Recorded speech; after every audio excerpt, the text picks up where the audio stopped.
에, 칼로리 제한을 모방하다. 칼로리 제한을 만일 CR이 인간에게도 효과가 있고 부작용이 어느 정도 줄이는 데 성공하더라도 폭넓은 보급에는 무리가 있어 보인다. 주변에 음식이 넘쳐나는 상황에서 평생 차지할 수 있는 사람은 그리 많지 않을 것이기 때문이다. 따라서 사람에게 CR 효과를 안겨주려면 원하는 만큼 먹으면서도 CR 효과를 얻을 수 있는 약품을 개발해야 한다. 그런 것이 있다면 개발을 해야 된다.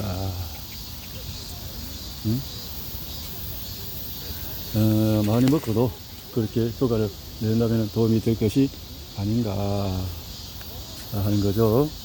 주변에서 따라서 CR이 효과를 안겨주려면 코미디 영화 몬티 파이톤과 성계에서 전염병 희생자들은 옮기는 소리에 노인의 시체를 실으려고 하자 노인이 나 아직 죽지 않았어 하고 외치는 장면이 나온다.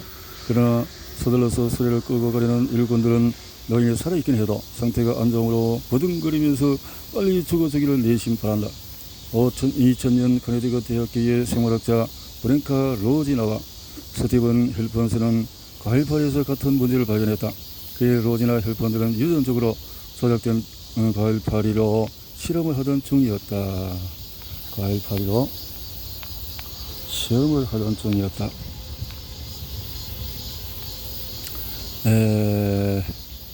그래서 이렇게 죽기를 바라는 그런 고통 속에 있는 짐승들이 보인다면 생명이 연장되면 무슨 소용이 있냐 이런 뜻이죠. 모든 파리가 죽어야 할 시험이 끝나므로 연구자들은 마무리를 짓지 못한 채 실험을 질질 끌 수밖에 없었는데 문득 자신들이 파리의 생명을 연장해주는 유전자를 찾아냈다는 것을 깨달았다. 이는 후속 연구에서 확인이 되었다. 줄줄줄줄 이렇게 고통스러운 속에서 노화나 수명과 연장에 관련이 없는 실험이었는데 이제 그런 것을 발견했다라는 거죠. 오랫동안 헬펀드와 로지아는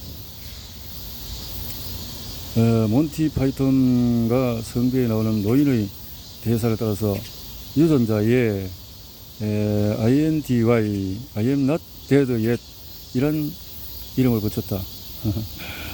I am not dead yet INDY 유전자에 돌연변이를 일으키는 파리들은 신진대사에 문제가 나타난다. 그들은 섭취한 음식에서 에너지를 전부 얻을 수가 없다. 따라서 칼로리 제한과 비슷한 상태가 된다.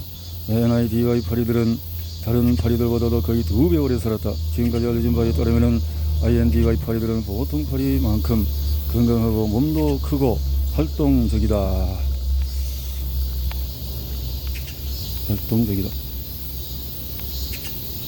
INDY 파리의 문제점은 현재 딱 하나 발견했다. 양껏 먹을 경우에는 보통 파리들보다도 생식 기능이 더 나빠지만은 적게 먹으면 생식률이 눈이 띄게 저하된다는 점이다. 신진대사가 불충분함으로 건강을 유지하려면 더 많이 먹어야 한다는 뜻이다. 반대로 말하면 먹이에서 많은 에너지를 얻어내는 보통 파리에 비해서 INDY 파리들은 굶주림에 더 민감하다. INDY 파리의 발견은 인간에서도 수명 연장을 위한 메커니즘이 있을 것이라는 점을 의미한다. 인간은 INDY와 매우 비슷한 유전자를 가지고 있다. 이는 신진대사와 관계가 있다. 따라서 유전자에 작용하는 약이 나온다면 INDY 파리들에서 나타나는 똑같은 효과를 얻을 수 있을지도 모른다. 로지나는 예일대학교의 유전학자 스튜어트 프랑켈과도 같은 연구를 했다. INDY 유전자에 관련 연구에서 프랑켈과 로지나는 유전자 조작으로 RPD3라는 불리는 효소의 수치를 낮추면 파리의 수명이 통생보다 30에서 50%더 길어진다는 사실을 발견했다. INDY처럼 RPD3는 신진대사에 관여한다. 더 중요한 것은 RPD3에 영향을 주는 것으로 알려진 약이 이미 나와있고 그 약이 과일파리의 생명을 연장해 줬다는 점이다. 2002년 미국 국립보건원 NIH의 강형렬이 발표한 바에 따르면 과일파리에서 사락산페닐이라는 물질을 투여하면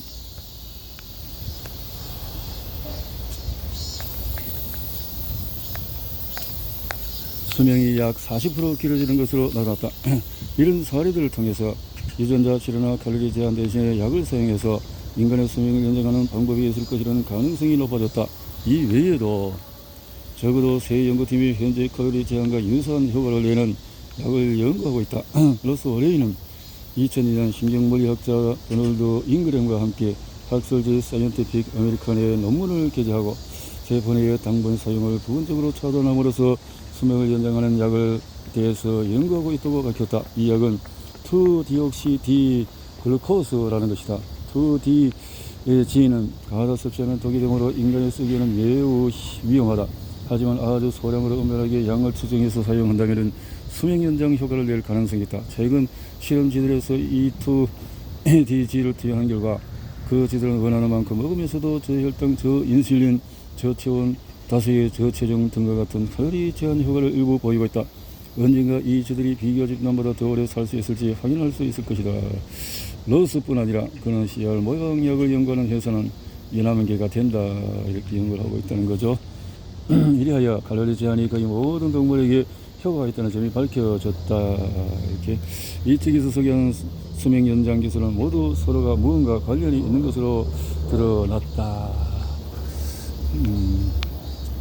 칼로리가 제한된 동물의 IGF-1 수용체 유전자가 돌연변이가 일어난 동물들은 모두 프리 레디컬에 의한 손상을 덜 입는 듯 했다. 항산화 관련 유전자를 분해시킨 동물은 유독물질, 자외선, 고온 등 체내의 프리 레디컬을 증가시키는 스트레스에 대해서 강한 저항력을 지닌다. 그리고 칼로리 제한을 받으며 길러진 동물들은 혈액내의 IGF-1이 적다. 거듭 강조하지만 이 세 가지 기술 모두 동물의 건강과 젊음을 지켜준다. 어느 기술을 사용하든 수명이 연장된 동물은 그렇지 못한 동물에 비해서 훨씬 오랫동안 활기차게 살아간다. 나이를 먹은 다음에도 보통 동물들보다 더 오랫동안 학습하고 기억하고 능력을 유지한다. 정형이나 심장질환의 발병률도 낮다.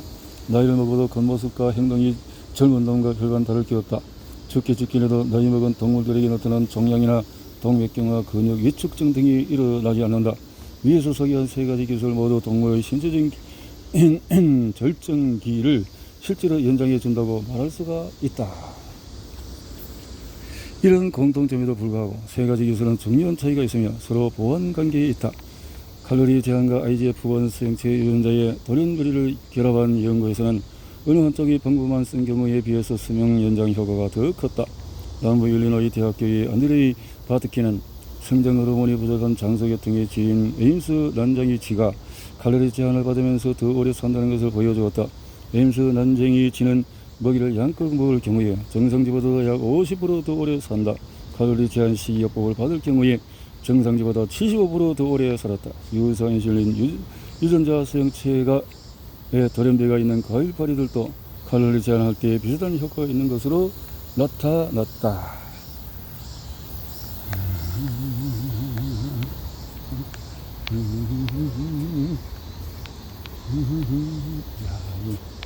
물이 꽉 차 있으면 아주 여기 수영하기가 좋은 공간이구나. 한여름에는 그렇게 해서 배수를 하는 많은 물이 들겠지만, 자, 이렇게, 평균, 그래 되면 선진국에서 인간 평균은 135살, 최장 수명은 200살이 넘을 것이다. 이렇게 되면, 그렇게 되겠네요. 칼로리 제한한 쥐, 난쟁이 쥐, 또 칼로리 제한한 에이스 난쟁이 쥐, 이거 이렇게 오래 사는군요. 이처럼 IGF-1 수용체 유전자의 조작과 칼로리 제한을 함께 사용하면 효과가 높아진다.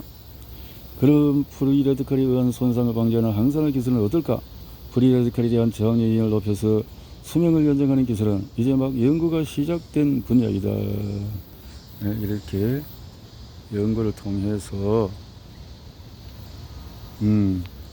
이렇게 칼로리에 이렇게 차이가 난다라는 것을 보고서 발견하고 그렇게 해야 되겠다.